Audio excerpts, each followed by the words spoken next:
وبرکاتہ. Hope so you are fine. تو class 4 آج جو ہمارا سبق ہے اللہ تعالیٰ ہمارے ساتھ ہے. اسلامیات کا پیج نمبر آپ 7 کھولیں گے, اس میں ہمارا سبق ہے اللہ ہمارے ساتھ ہے. اس سبق کے ٹائٹل پہ ہی ہمیں پتہ چل رہا ہے کہ اس چیپٹر میں کیا باتیں کی گئی ہوگی. اس چیپٹر میں ایمان اور عقیدے کی بات کی گئی ہے. عقیدے کی بات کی گئی ہے کہ انسان کو ہر حال میں, کوئی خوشی ہو کوئی غم ہو, بڑی سی بڑی مصیبت آ جائے, اس کو ہر حال میں اس بات پر یقین رکھنا ہے کہ اللہ تعالیٰ ہمیشہ ہمارے ساتھ ہے. چاہے ہمارے ساتھ کوئی حادثہ پیش آ جائے, کوئی خوشی آئے, ہر وقت اللہ تعالیٰ ہمارے ساتھ ہے. اب ہماری جو زندگی کا ایک بہترین نمونہ ہے جس کو ہم دیکھ کے اپنی زندگی کو سدھار سکتے ہیں, وہ ہے ہمارے نبی آپ صلی اللہ علیہ وسلم. کیونکہ آپ لوگ دیکھتے ہیں کہ دنیا میں بھی جب ہم کچھ چیز کرتے ہیں, کوئی کام لگن سے کرتے ہیں جو ہمیں لگتا ہے کہ یہ کام ہمیں کرنا ہے, تو ہم کیا کرتے ہیں کہ پہلے ہم کسی کا دیکھتے ہیں پھر وہ کرتے ہیں. کیوں کرتے ہیں؟ کیونکہ ہمیں پتہ ہو کہ بھائی یہ چیز صحیح ہے یا غلط ہے. تو اسی طرح اللہ تعالیٰ نے ہمارے نبی کی جو زندگی بنائی ہے وہ ایسی بنائی ہے کہ ہمیں اپنی زندگی کو سدھارنے کے لیے آپ صلی اللہ علیہ وسلم کی سیرت اور ان کی زندگی کو دیکھنا ہے. اگر ہم نے ان کی زندگی پر کی گئی چیزوں پر عمل کر لیا تو ہماری جو زندگی وہ بہت آسان ہو جائے گی, بہت اچھی ہو جائے گی اور اللہ تعالیٰ کو بے حد پسند آئے گی. کیونکہ آپ صلی اللہ علیہ وسلم کے اوپر اللہ تعالیٰ نے بہت زیادہ کرم کیا, کیونکہ ان کا صرف ایک ہی عقیدہ تھا, ایک ہی ایمان تھا کہ اللہ تعالیٰ ہمیشہ ان کے ساتھ ہے. کیونکہ ہم جو مسلمان آج کل کے ہیں, ہمارا ایمان پھر بھی دگمگا جاتا ہے. حالانکہ ہم اللہ تعالیٰ کو الحمدللہ مانتے ہیں, ایمان ہے ہمارا, لیکن وہ شیطان کے بہکاوے میں آ کے ہم بڑی بڑی الٹی سیدھی باتیں کر دیتے ہیں کہ میرے ساتھ ہی ایسا کیوں ہو رہا ہے, میں کیوں ایسے کر رہی ہوں, میرے ساتھ کیوں غلط ہو رہا ہے. تو یہ بھی اللہ تعالیٰ کی ہی ایک آزمائش ہوتی ہے. وہ اللہ تعالیٰ اپنے بندوں کو آزماتا ہے. تو لیکن آپ صلی اللہ علیہ وسلم پہ کبھی بھی مشکلات آئی, اللہ تعالیٰ نے اگر ان کو آزمایا بھی تو انہوں نے کبھی بھی ہار نہیں مانی, وہ کبھی بھی گھبرائے نہیں. انہوں نے ہمیشہ کیا کہا کہ اللہ ہمارے ساتھ ہے. اب اس چیپٹر کے اندر ان کی زندگی کا ایک پہلو بیان کیا گیا ہے کہ جب وہ شہر مکہ میں رہتے تھے, شہر مکہ جب وہ گئے تھے تو انہوں نے وہاں کے لوگوں کو دین کی دعوت دی تھی. جب وہ اپنی دین کی دعوت دے رہے تھے تو لوگ ان سے متاثر ہو رہے تھے اور ان کی باتوں میں آ کر وہ کیا ہو رہے تھے, مسلمان ہو رہے تھے. ہر گھر سے ایک بندہ مسلمان ہوتا جا رہا تھا. تو پھر وہاں کے جو سردار قریش تھے نا, ان کو یہ بات گوارا نہیں ہو رہی تھی. وہ کہہ رہے تھے کہ لوگ کیوں آپ صلی اللہ علیہ وسلم کی بات مان رہے ہیں اور کیوں مسلمان ہو رہے ہیں. تو ان کو یہ بات بری لگ رہی تھی, ان کو یہ بات اچھی نہیں لگ رہی تھی. تو انہوں نے کیا کیا, انہوں نے آپ صلی اللہ علیہ وسلم کو قتل کرنے کا پلان بنایا. انہوں نے لوگوں کو جمع کیا, انہوں نے کچھ بندوں کو جمع کیا اور انہوں نے کہا کہ آپ صلی اللہ علیہ وسلم جب نماز پڑھنے جائے تو ان کے اوپر حملہ کرو, ان کے گھر کا معاہدہ کرو کہ وہ کب نکلتے ہیں کب جاتے ہیں اور ان کے اوپر حملہ کیا جائے. تو انہوں نے اسی طرح کیا. لیکن جو آپ صلی اللہ علیہ وسلم تھے ان کا تو ایمان صرف اللہ تعالیٰ کے اوپر تھا, ان کو تو اس بات کا احساس بھی نہیں تھا کہ ان کے ساتھ کیا ہونے والا ہے کیا نہیں ہونے والا.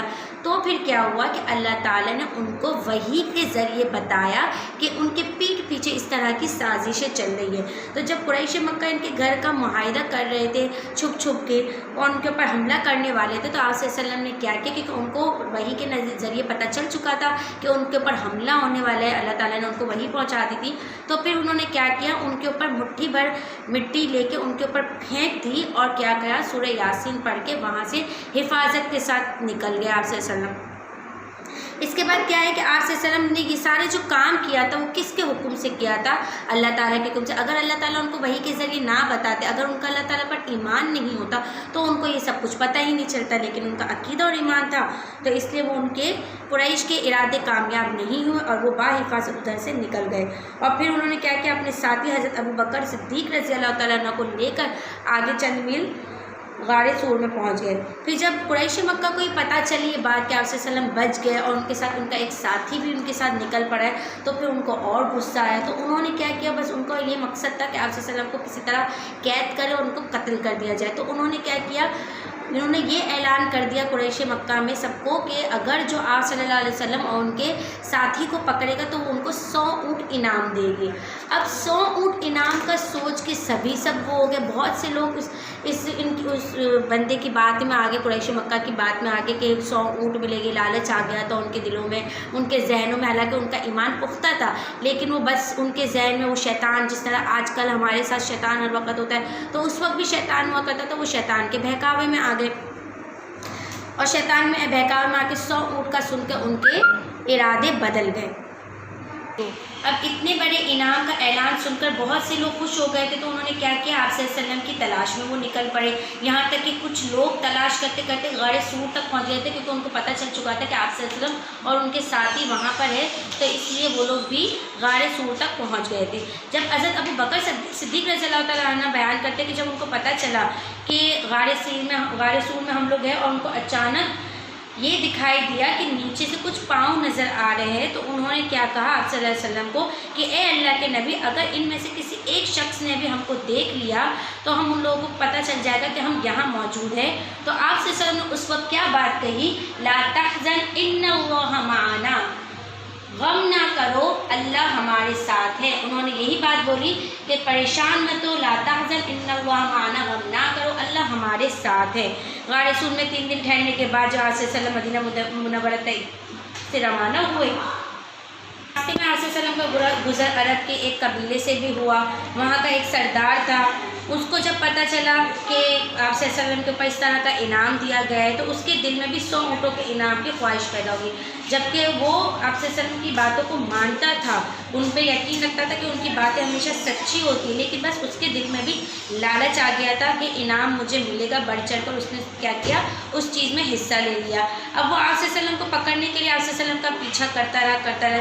جب وہ آپ صلی اللہ علیہ وسلم کے بالکل قریب پہنچا تو اللہ تعالیٰ نے کس طرح مدد کری کہ اس کے گھوڑے نے ٹھوکر کھائی اور وہ نیچے گر گیا۔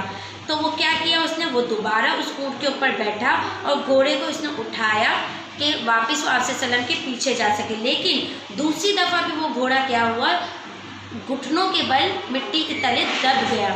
تو پھر اس بات پر، اس چیز پر جب اس نے اونٹ گھوڑے کو دیکھا کہ دونوں پیر اس کے ڈھس چکے، پہلی دفعہ بھی یہی ہوا، دوسری دفعہ بھی یہی ہوا، تو پھر اس کو یہ احساس ہوا کہ وہ غلطی کر رہا ہے اور وہ اپنے اس مقصد میں کامیابی حاصل نہیں کر سکتا۔ اس موقع پر حضرت ابوبکر صدیق رضی اللہ تعالیٰ نے کہا کہ اے اللہ کے رسول، یہ پیچھا کرنے والا ہم تک پہنچنے ہی والا ہے۔ تو نبی اکرم صلی اللہ علیہ وسلم نے دوبارہ قرآن مجید میں کیا آیت نازل فرمائی، لا تحزن ان اللہ معنا، غم نہ کرو اللہ ہمارے ساتھ ہے۔ مطلب ہر دفعہ انہوں نے یہی بات کہی کہ غم نہ کرو اللہ ہمارے ساتھ ہیں۔ اس نے نبی اکرم صلی اللہ علیہ وسلم سے بلند آواز میں معافی مانگی اور آپ صلی اللہ علیہ وسلم نے بھی اسے معاف کر دیا۔